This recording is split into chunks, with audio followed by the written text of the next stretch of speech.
میں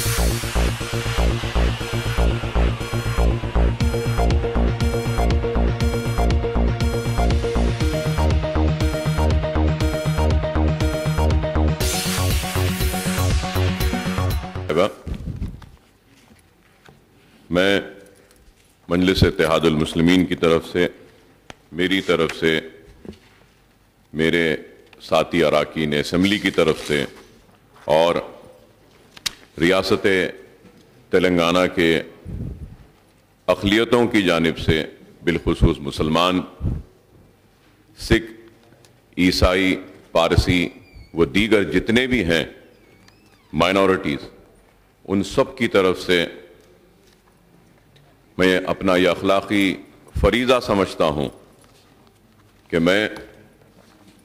chief minister صاحب چندر شیکھر راؤ صاحب کا شکریہ ادا کروں. اس لیے نہیں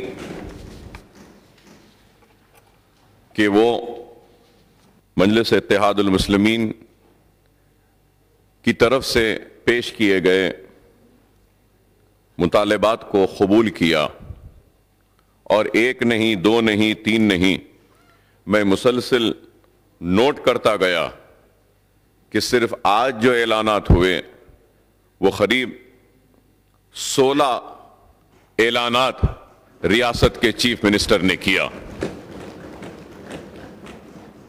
تو میں یہ کہوں گا کہ ریاست تلنگانہ کے لیے ایسٹیز، مائنورٹیز کو وہ مراعات، وہ سہولتیں، وہ مقام نہیں دیا گیا جو ریاست تلنگانہ میں دیا گیا ہے. یہ اس لیے تاریخی ہے. اور پھر جتنے بھی مطالبات ہم نے سامنے رکھے تھے کہ آج انیس الغربہ بن رہا ہے، میں کہنا چاہتا ہوں، عوام کو یہ بتانا چاہتا ہوں، تھوڑا سا وقت لے رہا ہوں میڈم، میں بتانا چاہتا ہوں کہ انیس الغربہ کی جو زمین دی گئی ہے، اگر آج کی مارکیٹ ویلیو اگر اس کی لیں گے تو قریب 40 کروڑ کی زمین آج وقف بورڈ کو دی گئی ہے. یہی بتانا چاہتا ہوں کہ سابقہ حکمرانوں نے اوقاف کے زمینوں کو ان کو دیا، لیکن یہ حکومت ہے جو اپنی طرف سے زمین وقف بورڈ کو دے رہی ہے. اور پھر اسلامک سینٹر کے لیے کوکا پیٹ میں زمین دینے کی بات کی، 10 ایکڑ. میں نے معلوم کیا کہ آج کی مارکیٹ ویلیو ہے کہ کوکا پیٹ میں 10 سے 15 کروڑ روپیہ ایکڑ زمین ہے. تو اگر ہم یہ بھی دیکھتے ہیں تو آج اس چیف منسٹر مسلم دوست نے وقف بورڈ کے لیے نہیں بلکہ مائنورٹیز کے لیے، اسلامک سینٹر کے لیے صرف زمین دی ہے تو اس کی قیمت قریب 200 کروڑ روپے کی زمین ہوتی ہے. تو اس لیے میں بتانا چاہتا ہوں کہ یہ قابل مبارکباد ہے اور بہت بڑے اقدامات ہیں. اسلامک سینٹر کے لیے 20 کروڑ کی منظوری، انیس الغربہ کے لیے 20 کروڑ کی منظوری، پھر اس کے بعد میں پرانے شہر میں درگاہ بران شاہ صاحب قبلہ میں وہاں پہ وومنس کے لیے امپاورمنٹ سینٹر، وومنس کالج و سکول کے لیے 20 کروڑ، فلک نما کے لیے 10 کروڑ، چنچل گوڑا کالج کے لیے 10 کروڑ، اور پھر ریمپ کے لیے بھی اس اعلان کیا کہ وہاں پر بھی 10 کروڑ روپے کی لاگت سے بابا شرف الدین صاحب کا ریمپ، اور پھر مولا علی کے لیے شیعہ جو برادری جاتے ہیں ہمارے، ان کی اس ریمپ کی کمپلیشن کے لیے 20 کروڑ. تو آپ بتائیے کہ یہ ساری چیزیں بجٹ میں نہیں ہے، بجٹ سے ہٹ کر بھی دیے جا رہے ہیں.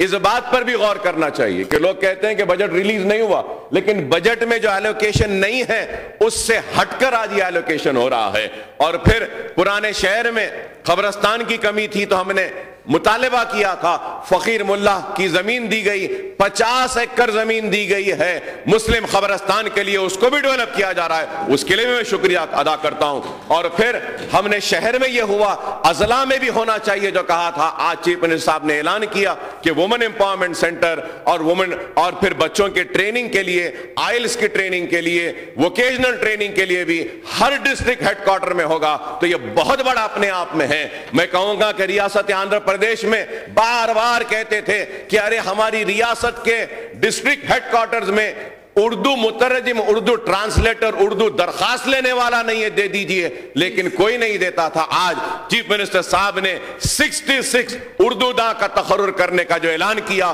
یہ بہت بڑا ایک اعلان ہے جس کے لیے میں چیف منسٹر صاحب کو شکریہ ادا کرتا ہوں. رہا سوال اردو اکیڈمی حج کمیٹی کا، مجلس کی طرف سے ہم نے بار بار چیف منسٹر صاحب سے کہا کہ بہت سے irregularities ہیں اور اردو اکیڈمی کچھ کام کرنا چاہیے. ہم نے اپنے تجاویز دیے, اس لیے اردو اکیڈمی کے چیئرمین کا تشکیل نہیں ہوا. اردو اکیڈمی کو صحیح کر رہے ہیں, ہم سب مل کر صحیح کریں گے. اس کے بعد وہاں پر بھی ہوگا اردو اکیڈمی کے ذریعے اردو کے دوسری سرکاری زبان کا اطلاق ہوگا تو اس کے اوپر بھی غور کیا جائے گا. اور آج تاریخی دن اس لیے ہے کہ ریاست کی دوسری سرکاری زبان اردو ہے, اس کے لیے بھی میں شکریہ ادا کرتا ہوں. مجلس اتحاد المسلمین نے جو بھی مطالبہ رکھا, میں سمجھتا ہوں کہ تاریخ کے پہلے چیف منسٹر ہے کہ وہ ان مطالبات کو نہ صرف عمل کیا, اس کا اعلان کیا, بلکہ 2 سے 4 گھنٹے تک ریویو کیا. اور مجھے امید ہے کہ آنے والے کل میں بھی جو بھی مسائل رہیں گے حل ہوں گے. آج مجھے خوشی کے ساتھ یہ کہتا ہوں, اور آخر میں چیف منسٹر صاحب نے نظام سرکار کے تعلق سے ایک ایسی تفصیل بیان کی, یہی تفصیل کو میں آندھرا پردیش کی حکومت میں بھی میں نے تقریر کر کے بیان کیا تھا کہ چائنا کا جب وار ہوا تھا تو نظام سرکار نے اتنا 6 ٹن سونا دیا, تو اس وقت میں اکیلا تھا تو سارے لوگ میرے اوپر گر پڑے تھے, لیکن میں نے اپنے بات رکھی تھی اور آج اس بات کی توثیق چیف منسٹر صاحب نے کی. اور میں یہ بھی کہوں گا کہ آپ سے آخر میں ایک کہوں گا کہ نظام دکن کہ اہلیہ پرنسز اسرا آئی تھیں, مجھ سے ملاقات کری اور مجھ سے کہا کہ اکبر صاحب آپ چیف منسٹر صاحب تک یہ بات پہنچائیے کہ نظام کی جیولری جو دہلی میں ہے, ہم چاہتے ہیں کہ اس جیولری کو حیدرآباد میں لائے, کیونکہ وہ حیدرآباد کی پہچان ہے, حیدرآباد کا ہیریٹیج ہے. اور وہ جیولری کے قانون میں یہ ہے کہ اگر نظام کی فیملی اپنا کوئی پیلس دیتی ہے اس جیولری کو رکھنے کے لیے, تو گورنمنٹ آف انڈیا کے جو رولز ہے, ریگولیشن اور لا ہے, سپریم کورٹ کا ججمنٹ ہے, اس کے تحت ہم حیدرآباد کو لا سکتے ہیں. تو نظام کی فیملی پرنسز اسرا وہ کنکوٹی پیلس دینا چاہتے ہیں ریاستی حکومت کو, وہاں نیچے بنکر ہے اور وہ بنکر میں ہم حفاظت کے ساتھ وہ جیولری کو رکھ سکتے ہیں. تو میں چیف منسٹر صاحب سے کہوں گا کہ آج ہم جو حیدرآباد ہاؤس کے لیے لڑتے ہیں, ہماری شان ہے, یہ جیولری کو بھی ہم لانے کے لیے جو بھی کر رہے ہیں. تو اگر دہلی جانا پڑے تو پرنسس کو لیں گے, رائل فیملی کے جتنے لوگ ہیں ان کو لیں گے, اور ان کی طرف سے لیٹر بھی لیں گے. اگر آپ بولیں گے تو وہ بھی آپ سے آ کے ملیں گی, آپ سے بھی درخواست رکھیں گی. امید کرتے ہیں کہ اگر وہ جیولری آ جائے گی تو حیدرآباد کی پہچان بھی آئے گی. میں بہت بہت شکریہ ادا کرتا ہوں میڈم, آپ نے موقع دیا, اور چیف منسٹر صاحب کو مبارکباد دیتا ہوں. بہت شکریہ صاحب.